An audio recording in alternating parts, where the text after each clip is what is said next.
Guerrero, México. Francisco Barragán murió de un paro cardíaco el 22 de marzo casi frente al Palacio Nacional. Barragán, un agricultor de Amapola del estado de Guerrero, tenía 56 años y llevaba 39 días acampando frente a la sede del gobierno en Ciudad de México.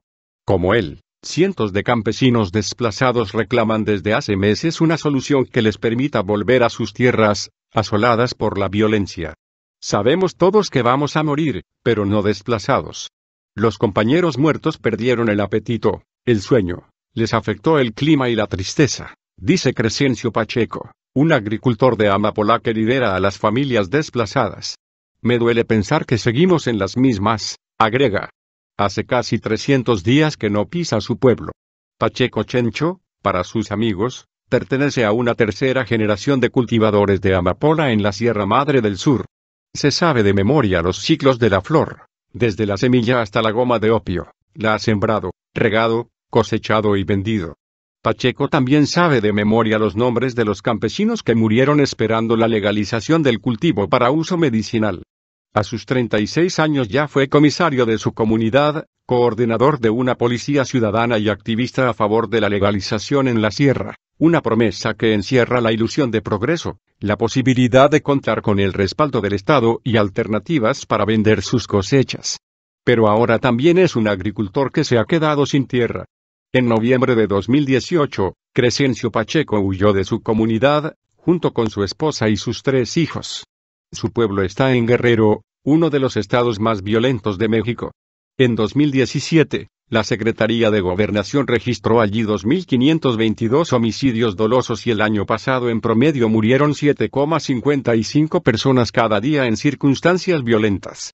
Guerrero, el estado donde fueron desaparecidos los 43 estudiantes del caso Ayotzinapa, también encabeza la lista de estados con mayor cantidad de desplazados forzosos, según la Comisión Mexicana de Defensa y Promoción de los Derechos Humanos, CMDPDH. Entre 2006 y 2017, la violencia en México empujó a 329.917 personas a vivir fuera de sus comunidades. A la cifra se han sumado al menos 2.000 personas entre las que se encuentran Pacheco y sus paisanos, quienes abandonaron los campos de amapola cuando huyeron de las balas en 2018. Buscan refugio en Estados Unidos. Crescencio Pacheco no encuentra cómo decirles a sus hijos que no sabe cuándo regresarán a casa. Prefirió que se fueran del país mientras espera que se apruebe la legalización del cultivo de la amapola y que la Guardia Nacional empiece a combatir la violencia. Desde noviembre de 2018, unas 40 personas de 16 familias, de acuerdo con el conteo realizado por el Centro de Derechos Humanos José María de Morelos y Pavón, una organización que ha dado seguimiento a los desplazados, han pretendido conseguir asilo humanitario en Estados Unidos, aunque no es seguro que logren cruzar o tener estatus legal en aquel país, no piensan volver. Los que buscan refugio en Estados Unidos son un porcentaje minúsculo de las más de 100.000 personas que subsisten de la siembra de amapola tan solo en la zona del Filo Mayor de Guerrero, una región compuesta por 14 municipios que atraviesan la cordillera más alta en el estado, la parte serrana de Guerrero y la mayor zona de sembradíos según las autoridades. The New York Times ha seguido durante 8 meses la historia de 6 familias desplazadas. Las 4 que vivían de la goma de opio están esparcidas por todo el estado y viven con parientes en Iguala, Chilpancingo y Acapulco. Las otras 2 siguen resistiendo. Desde que volvieron de Palacio Nacional duermen en un cuarto rentado cerca del auditorio de Leonardo Bravo, la cabecera del municipio, y esperan volver a sus casas. La cosecha de enero se ha perdido y la paciencia se agota. Son al menos 1.680 desplazados por la violencia en noviembre de 2018. Las 6 familias aún vivían en sus pueblos. Como ellos, hay al menos 1.680 desplazados internos que huyen de las balaceras, enfrentamientos y saqueos de sus viviendas.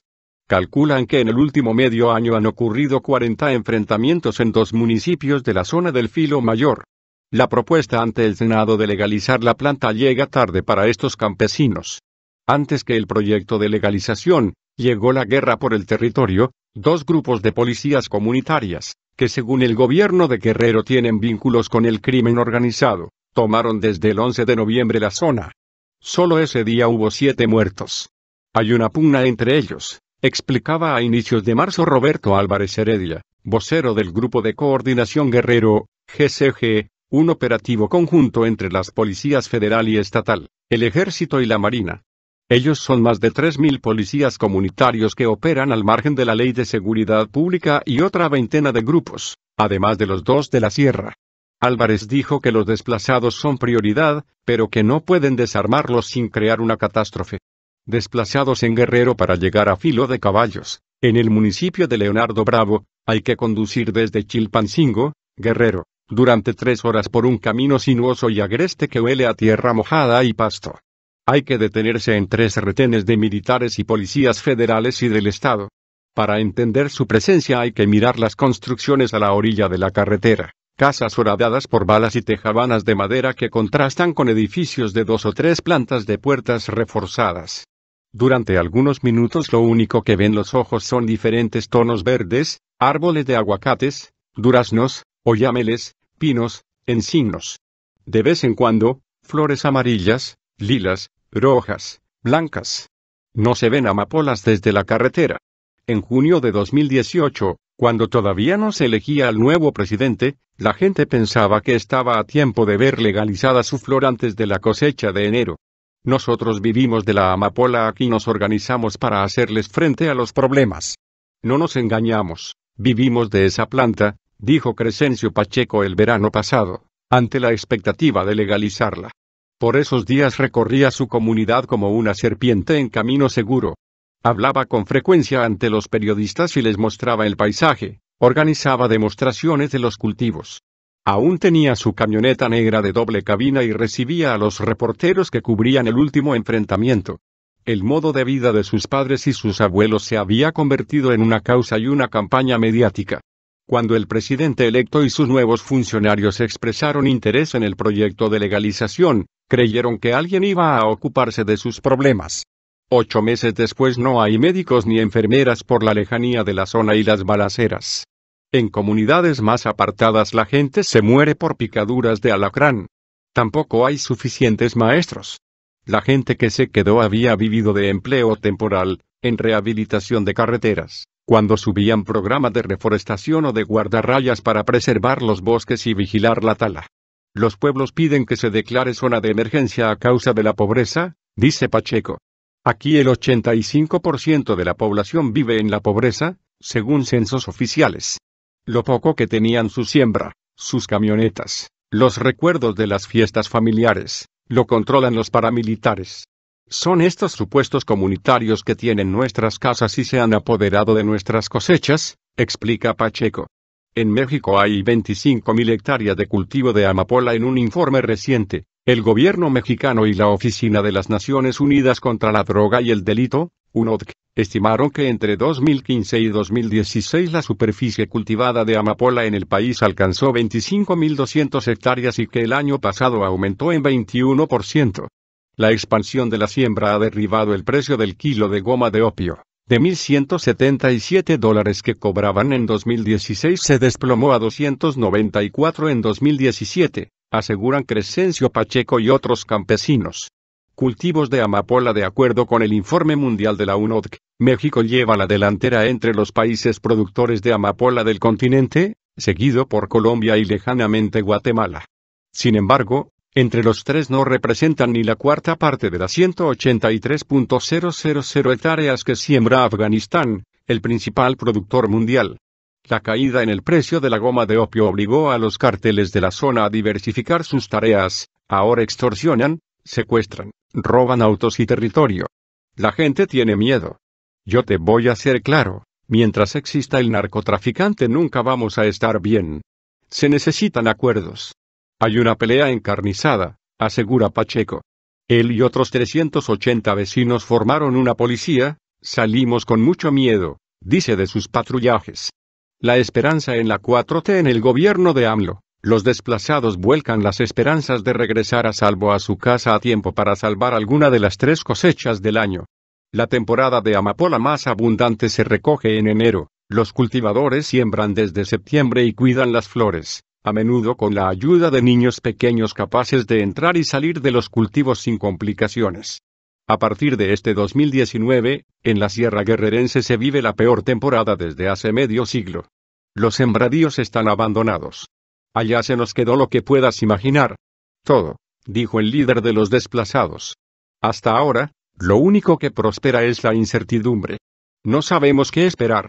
Pedimos que nuestro problema lo tome un órgano federal, dijo Crescencio en diciembre pasado, luego de dormir un mes en colchonetas y en el auditorio municipal, algo a lo que ya se ha acostumbrado. Han tenido 6 reuniones oficiales con las autoridades y el dirigente del Centro de Derechos Humanos que lleva el caso dice que es necesario un nuevo censo porque siguen los desplazamientos.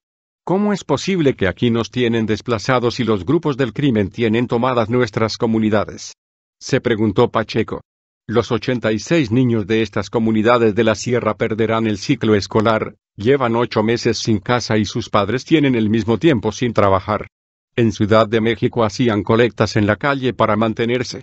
De febrero a marzo de 2019, varias familias acamparon 39 días afuera de Palacio Nacional en Ciudad de México. Después, el 28 de marzo, se marcharon a su estado con la promesa de algunas despensas, pero sin acuerdos para volver a sus tierras. En mayo, Virginia Zúñiga, una mujer desplazada de 54 años, fue internada en el Hospital General de Chilpancingo por una infección en los riñones. Zúñiga creía que con la legalización volverían a sus campos de amapola y ella y sus paisanos dejarían de morirse lejos de su tierra. 9 días después de ser internada, Virginia falleció. Todos coinciden en que la depresión por el desarraigo le terminó arrebatando sus ganas de luchar. Otra tragedia marcó un nuevo ciclo para los habitantes de la Sierra Guerrerense. El 30 de junio, de acuerdo con la versión de los desplazados del 11 de noviembre, más de 500 pobladores de la comunidad de El Naranjo, también del municipio de Leonardo Bravo, repitieron la historia, huyeron de sus casas tras escuchar disparos desde los cerros, dirigidos hacia ellos. Los nuevos desplazados siguen esperando la promesa de la pacificación con la Guardia Nacional. Quieren volver. Más información en el blog del narco.com.